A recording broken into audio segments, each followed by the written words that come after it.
TheoTrade, this is Don Kaufman. It's June 24th, 2019, and you are watching the TheoTrade evening video.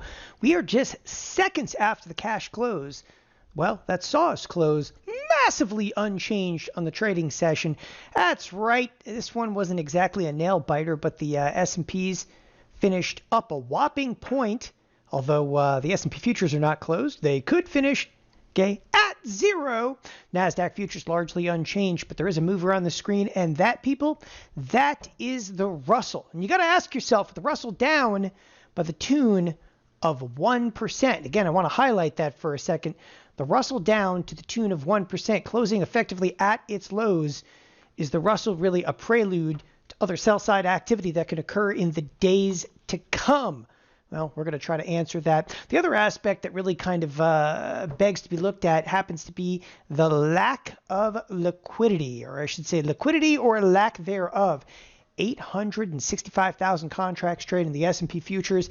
Now, for those of you that don't necessarily track volume on a day-to-day basis, yeah, I'm a little bit of a market nut. You got to go back some pretty serious amounts of time to see liquidity as bad as it was today. So a lot of people are probably tuned in watching this and thinking, here we go.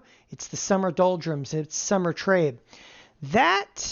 Or we're waiting for the economic news that is surely coming this week to drop. And when I talk about economic news, I mean, there's all kinds of things coming out this week. Everything from, new home sales. I mean, there's always home sales. This seems like week in and week out. There's home sales. There's durable goods.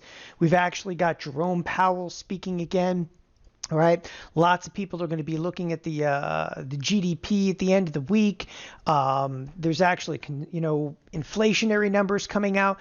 It is just an absolute economic nightmare with all of the news drops that are going to be out again throughout the course of this week. And of course, we can also talk a little bit about the meeting at the G20. Push all of that aside for now. Again, you have to basically play this entire week. It's going to be a binary week.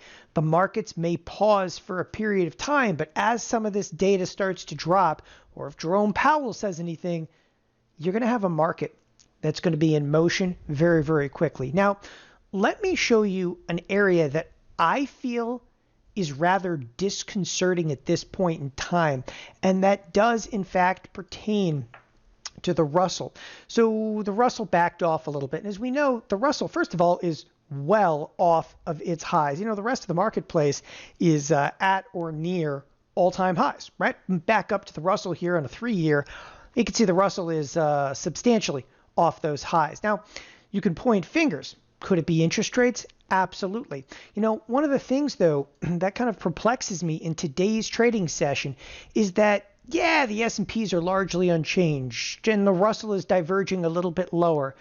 But the bonds, it's like they see something. Now, bond volume is not large today. It was getting it done. I mean, listen, last week was a wild week. We should see elevated bond volume last week. Today, all right, it's getting it done. It's, below the average of last week, but still in line with a lot of trading sessions. I personally am a little bit cautious. I don't like the fact that the bonds are rallying up today with the marketplace flat. It looks like, again, could be a bit of a defensive position. On top of it, that coupled with the Russell being down about 1%, well, those two kind of go hand in hand. Obviously, you could look and point fingers to the financials. Why would I point fingers towards the financials?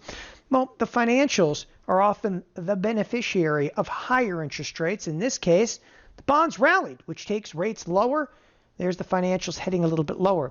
That's something to really kind of focus on in the days to come. I mean, again, these bonds, they're just downright sketchy at this level. I mean, people, we're looking at a 155 and change. And again, the point of me mentioning the bonds, so in depth is no matter if we're at all-time highs or not, again, we've seen a positive correlation between the S&P 500 and the bond market. They're both rallying together.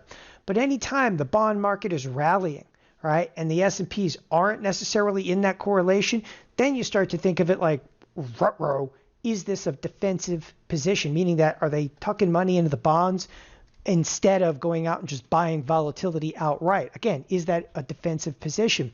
All right. Now, there's no sign of any movement, if you would, on the volatility front.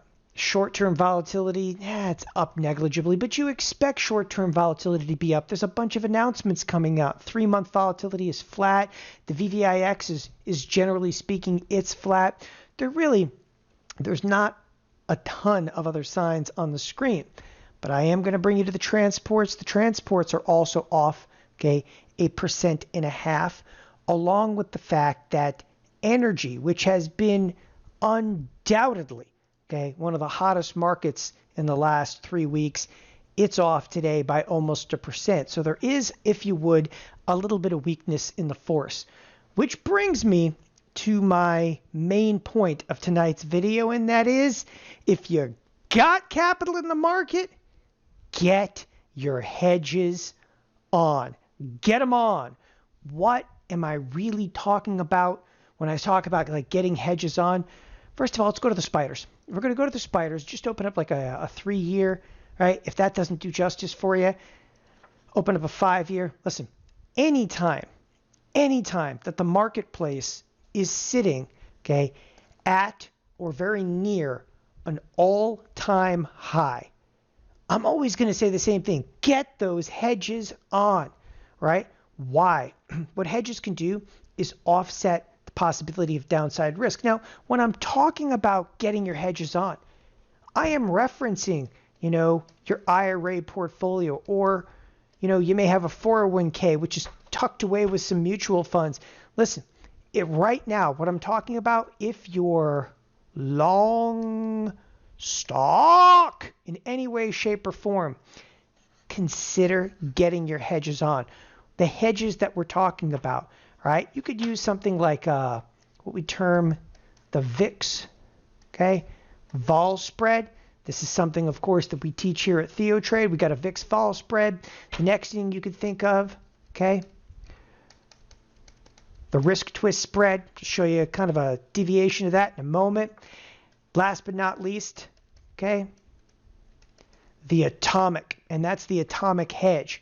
Listen, if you have assets to protect, get them protected. I'm not talking about giving up the upside. I'm talking about limiting the downside risk. Limiting the downside risk, because at this point we have a Fed that now apparently has the markets back again, but we have a Fed that's possibly going into a cutting cycle. And in a cutting cycle, more often than not, markets are headed down. Now, that hasn't necessarily been true, right? That hasn't been true because the Fed has had our back basically since the financial crisis.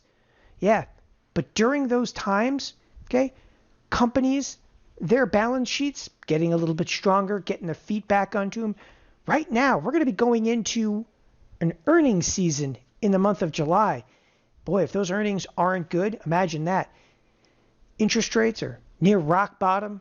Maybe some of the numbers coming out from these companies are not necessarily good. All of a sudden, the Fed that's got our back, well, the market might turn its back on the Fed.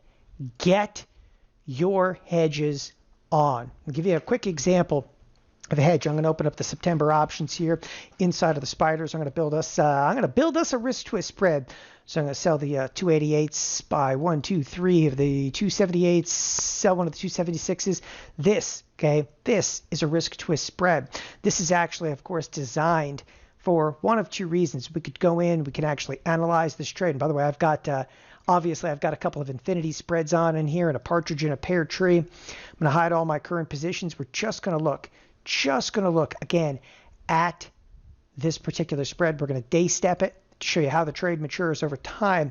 Okay, this has got a whole lot of downside capacity with very, very minimal upside risk. It's all the attributes. Now, you can use this again for one of two things. You could use it as a downside hedge, or you could just use it for an outright downside shot. That's up to you. That's kind of one of the hedging ideas. The other hedging idea, of course, would be use something like an atomic hedge. What's an atomic hedge? Well, this is where you're going in there, okay, and what I call putting on a definitive hedge. What's a definitive hedge? Like, what's the difference between that and the wrist twist? The wrist twist, you're not exactly sure what you can make. Like, it's a little bit ambiguous, but when you put something on, okay, like this atomic hedge, it's giving you a definitive put at the 286 level. So I'm literally buying the 286 puts, and in effort to finance those puts, okay, I am selling out of the money call spreads. Okay, in this case, the atomic hedge is actually put on for a 26-cent debit. It's even money. Even money means you're not really paying anything out. But this trade is done against a 401k, against an IRA, against a mutual fund. And if you're not familiar with it, do not place the trade. Watch the class, walk through the class, okay?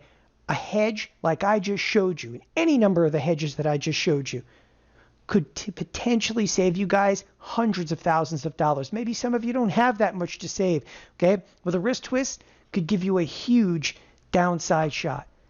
With that, I want to thank everybody for joining us here at TheoTrade with a marketplace that's massively unchanged. There's still a lot going on. Have a wonderful evening. Bye-bye.